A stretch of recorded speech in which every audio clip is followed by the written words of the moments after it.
Press conference बुलाने का उद्देश्य यही है कि ये जो बीजेपी सरकार जो पर्ची द्वारा चली, उसकी जो निष्क्रियता है वो पब्लिक को बताना, पब्लिक की जो फीलिंग है वो आपके थ्रू हम सभी लोगों तक पहुंचना चाहते हैं। आप सबको पता है ये कि मौसमी बीमारियां इस वक्त चालू हैं। चिकनगुनिया, डेंगू, मलेरिया, अस्पताल भरे हुए हैं, अस्पताल में बेड्स नहीं।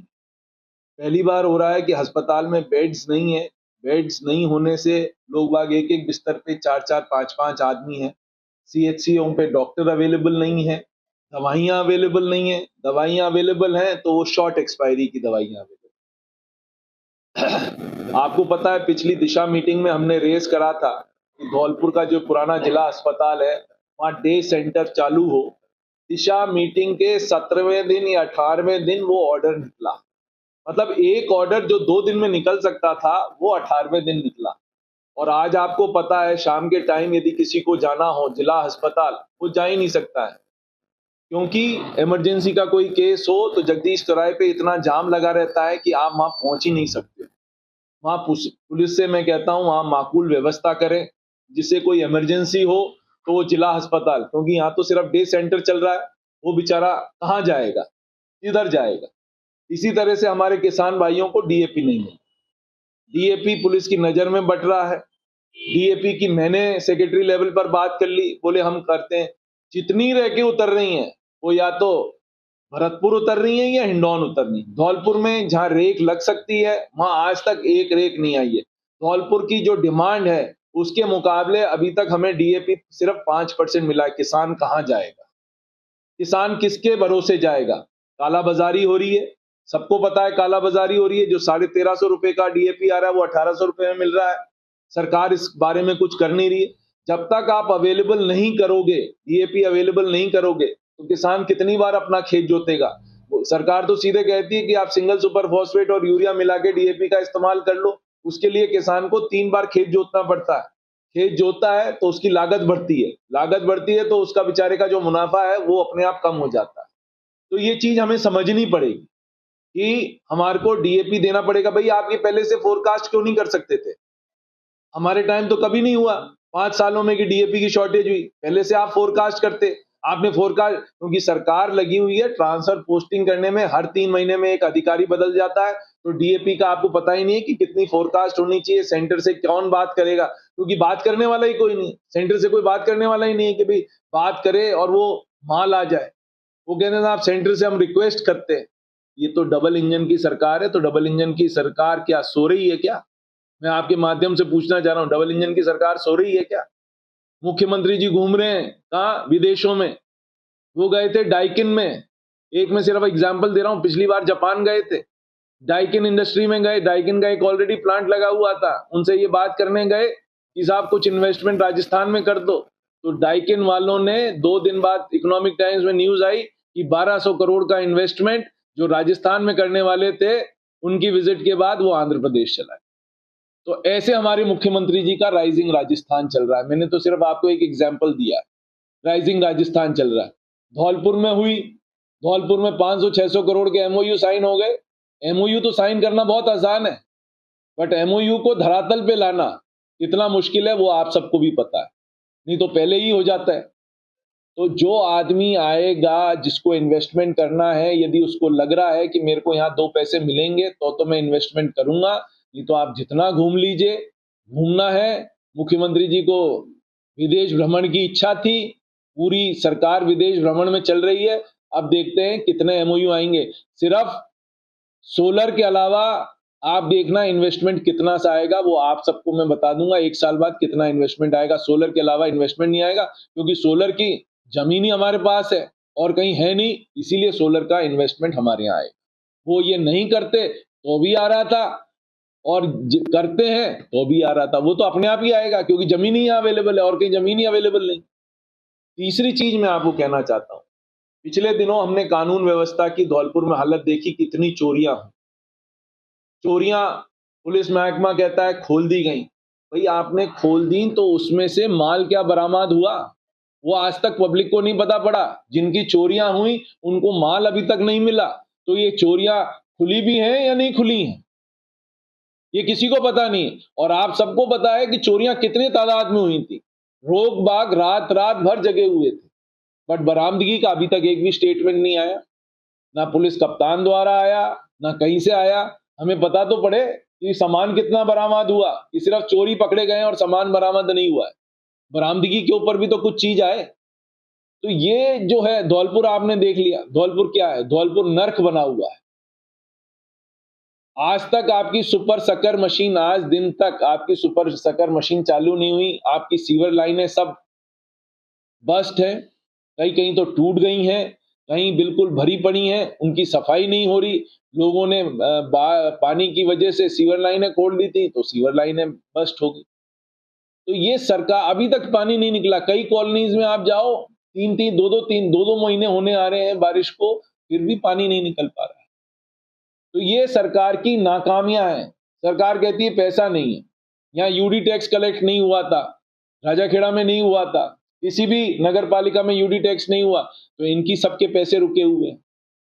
हम लोग जाके विनती करके आए तो अभी कुछ नहीं हुआ, वापस जा रहे हैं जयपुर, विनती करेंगे भाई, जो सरकार डबल इंजन की सरकार है ना, तो ये सेंटर से मांग सकते हैं, यूडी टैक्स नहीं दिया, दे दो, अब कलेक्ट कर देंगे। तो डबल इंजन की सरकार क्या कर रही है? डबल इंजन की सरकार से फिर फायदा क्या है? ना पैसा आ सकता है, ना शासन चल सकता है, फिर डबल इंजन से हमारे को फायदा क्या है? तो मेरा आप लोगों के माध्यम से कहना इतना है कि ये सरकार 10 महीने 11 महीने हो गए, इनका हनीमून पीरियड ओवर हो गया। सरकार सिर्फ ट्रांसफर पोस्टिंग के अलावा कुछ कर नहीं पा रही है। ट्रांसफर पोस्टिंग भी आज ट्रांसफर होता है, कल वापस कैंसिल हो जाता है। सर, कोई परमानेंट स्टाफ ही नहीं बचा है। तो यहाँ कलेक्टर एसपी क्या करेंगे? कुछ हो ही नहीं रहा है, पूरे जिले में नहीं हो रहा है। और फिर पैसा है ही नहीं। मैं आपको पहले भी विधानसभा में मैंने कहा कि पैसा ही नहीं है सरकार के पास। भाई इनका फाइनेंशियल मैनेजमेंट है ना, आज ये अक्टूबर नवंबर खत्म हो रहा है, इनका बजट आया, इनके बजट में से कितने परसेंटेज काम क्रियान्वित हो गए? मुश्किल से 10% काम भी चालू नहीं हुए, क्योंकि पिछली सरकार के काम ही अभी पूरे नहीं हुए, तो नए सरकार के काम कहां से चालू हो जाएंगे? जो ये बात कर रहे थे हमने नौकरी दे दी, भाई आप ये नौकरी जो दी आपने, पिछली सरकार के एडवर्टीजमेंट, पिछली सरकार की जो सब रिजल्ट आने थे वही तो नौकरियां दी। आप ये बताइए ना, आपने और कौन सी नौकरियां दे दी? नई नौकरियों के एडवर्टीजमेंट अभी तो आपने सिर्फ कैलेंडर निकाला है। कैलेंडर निकालने के बाद आप एग्जाम करोगे, एग्जाम करने के बाद इंटरव्यू करोगे, और नौकरियां क्या निकल रही हैं? 60,000 क्लास 4 की नौकरियां आप निकाल। क्लास 4 की नौकरियां निकालने से क्या होगा? आदमी क्या करेगा? क्लास 4 बन जाएगा क्या? एलडीसी, यूडीसी, जो आपकी जरूरत है, जो खाली पद पड़े हुए हैं, पीडीओस के खाली पद पड़े हुए हैं, उन सब की, आरएएस अफसर के खाली पद पड़े हुए हैं। अब तो इनके आईएएस अफसरों के खाली पद पड़े हुए हैं, इतने डिस्ट्रिक्ट बन गए हैं, आईएएस अफसरों के खाली पद पड़े हुए हैं। तो ये सब कुछ हो ही नहीं रहा है ना। सरकार नाम की चीज ही नहीं है। यही नहीं पता है कि सरकार कौन चला रहा है, मुख्यमंत्री चला रहे हैं या सीएस चला रहे हैं, यही नहीं पता है। जयपुर में आप अफसरों से बात करो कि कौन सरकार चला रहा है, तो उनको भी नहीं पता कि सरकार कौन चला रहा है। तो मेरा आप लोगों से माध्यम है से कहना है कि ये सरकार, 11वां महीना चल रहा है इस सरकार का, सरकार ने कुछ भी नहीं करा अभी तक। आदमी के पास कोई ऑल्टरनेटिव नहीं बचेगा, हमें सड़कों पे उतरना पड़ेगा, आदमियों के साथ आंदोलन करना पड़ेगा, और इस निकम्मी सरकार को हटाना पड़ेगा। राजस्थान में बाई इलेक्शन होने जा रहे हैं, कांग्रेस के साथ। भाई जो 7 बाई इलेक्शन हमारे होने वाले हैं, उसमें कुछ सीटें हमें इंडिया गठबंधन के लिए भी छोड़नी पड़ेंगी, आप सबको पता है। जो सीटें हमारे उसमें आएंगी, आप सबको पता है कि ये अपने कामों के बलबूते पे तो जा नहीं सकते। ये सिर्फ काम के बलबूते पे जाएंगे तो ये धाराशायी हो जाएंगे, क्योंकि काम कुछ हुए ही नहीं। तो जब 11 महीने में कोई काम नहीं हुए, काम के बलबूते पे आप वोट नहीं मांगे, तो आप किस बलबूते पे वोट मांगो? आपने कुछ कराया, उसी बलबूते पे तो वोट मांगते हो आप। जब आपने कोई काम ही नहीं करा तो आप वोट मांगने लायक ही नहीं बचोगे। आपको पता पड़ जाएगा कि क्या होने वाला है। बीजेपी नेताओं का कहना है कि कांग्रेस की जो 6 सीट थी, ये बीजेपी की थी, लेकिन अब 7 सीटें हम जीतेंगे। तो ये तो वो कुछ भी कह सकते हैं, वो पावर में कुछ भी कह सकते हैं। वो तो आदमी का मैंडेट दिखाएगा 13 तारीख को कि आदमी क्या करेगा, आदमी कितना त्रस्त है। आपको पता है मुख्यमंत्री जी कितने दिन जयपुर रहे हैं? 11 महीने में से 4 महीने में तो मुख्यमंत्री जी करीब करीब जयपुर से बाहर रहे, तो आप सोच सकते हो कितना काम हो रहा है। रामगढ़ विधानसभा क्षेत्र में चुनाव है, आप प्रभारी बनाए गए हैं। जा रहे हैं, कल से वहां मीटिंगें शुरू हो रही हैं, कल हम लोग वहां जा रहे हैं, कल से मीटिंग शुरू होगी और मेरे को उम्मीद है कि रामगढ़, दौसा, देवली, उनियारा, झुंझुनू जो हमारी सीटें हैं, झुंझुनू एक सीट और है, 5 सीटें हम जीत के आएंगे। जो हमारे पास हैं वो 5 सीटें हम जीत के आएंगे। लगातार एसआई परीक्षा को लेकर के धरना प्रदर्शन और बीजेपी के जो दिग्गज नेता हैं जो आवाज उठाते रहते हैं क्यों डाल दिया उनके द्वारा भी, लेकिन अभी तक परीक्षा निरस्त नहीं की गई, बेरोजगार परेशान है। भाई परीक्षा तो मेरे हिसाब से निरस्त होंगी 1-1.5 साल बाद, क्योंकि डिसीजन मेकिंग इतनी पुअर है। अभी कोई डिसीजन मेकिंग कर देता है। आपको पता है शिक्षा मंत्री ने 9 घोषणाएं करी, 9 बार यू टर्न हो गई। तो ये सरकार तो यू टर्न की सरकार है। कोई भी ऑब्जेक्शन रेज कर दे उसके बाद यू टर्न कर जाती है। इनको पता ही नहीं पड़ता कि हम क्या कर रहे हैं। तो आपको डिसीजन तो लेना पड़ेगा। आपको जो भी डिसीजन लेना है, कैंसिल करनी है तो कैंसिल करिए, कैंसिल नहीं करनी है तो उन बेचारों बताइए, बच्चों को बताइए जो करना है। जो भी एक डिसीजन लेना है, एक डिसीजन तो आइए, चाहे वो सही हो चाहे वो गलत हो, जो भी एक डिसीजन लेना है डिसीजन तो लीजिए। वो डिसीजन ही नहीं ले पाती है सरकार। आपस के इन्हीं के मंत्री छोड़ के बैठे हुए, कोई मंत्री परिषद छोड़ देता है, कोई कहीं बैठ जाता है, इनको पता ही नहीं। एक मंत्री ये बयान दे देता है, दूसरा मंत्री वो बयान दे देता है। तो इनके जो आपस के विरोधाभास हैं, मंत्रियों के विरोधाभास हैं, इनको यही ले डूबे, क्योंकि कोई बोलने वाला ही नहीं, कोई कंट्रोल ही नहीं है मंत्रियों को। आप देखो ना, कोई कंट्रोल है मंत्रियों पे? कोई कंट्रोल ही नहीं। अपने आप शिक्षा मंत्री ने अभी गलत स्टेटमेंट दिया है महिला शिक्षकों को। शिक्षा मंत्री तो कोई कुछ भी बोल सकते, शिक्षा मंत्री तो शिक्षा मंत्री हैं, वो कुछ भी बोल सकते हैं। इससे ज्यादा मैं बोलना नहीं चाहता। आपको सबको पता है कि शिक्षा मंत्री कैसे, शिक्षा का राजस्थान में भट्टा बैठ जाएगा 4 साल। हम वैसे ही नीचे आ गए हैं पायदान पे। हमारा पायदान ऑल ओवर इंडिया के इसमें कम होता जा रहा है और कम होता जाएगा। बच्चों को दूध नहीं मिलती। बच्चों को, मैं आपको क्या कह रहा हूँ, शिक्षा विभाग का जितना बुरा हाल होगा उतना बुरा हाल किसी डिपार्टमेंट का नहीं होगा। तो आप दूध क्यों नहीं दे रहे? दूध तो आप ही की डेयरियां दे रही हैं, और तो कोई दे नहीं रहा। आप ही की डेयरियां दे रही हैं दूध। आप ही की सरस डेयरी दूध दे रही है पूरे ऑल ओवर राजस्थान। दूध का पाउडर वही दे रही है, तो क्यों नहीं दे सकते आप? वो तो टाइमली दे सकते हो। इलेक्शन से पहले 5 रुपए की जो सब्सिडी थी दूध की, इलेक्शन से 3, इनको पता था अनाउंस होने वाले हैं, 3 दिन पहले वो सब्सिडी डाली है दूध। इतने 9 महीने से आप सो रहे थे क्या? 9 महीने से आपको याद नहीं है? क्योंकि इलेक्शन आ रहा है इसलिए वो 5 रुपए की सब्सिडी आप 5 दिन पहले। तो आप क्या हितैषी हैं? ना तो आप किसानों के हितैषी, ना किसी के भी हितैषी। सामाजिक पेंशन लोगों तक नहीं पहुंची, दिवाली कैसे होगी? ये तो अब आप सोच सकते हो। मैं तो शुरू से ही कहता हूं ना, इनका जो फाइनेंशियल मिसमैनेजमेंट है, इतना बड़ा मिसमैनेजमेंट है, यू कैन नॉट इमेजिन। ऐसा है नहीं। काम अनाउंस पे अनाउंस करे जा रहे हो, बजट कह रहे हो बहुत शानदार बजट है। अरे बजट क्या है? बजट का आपको पता है?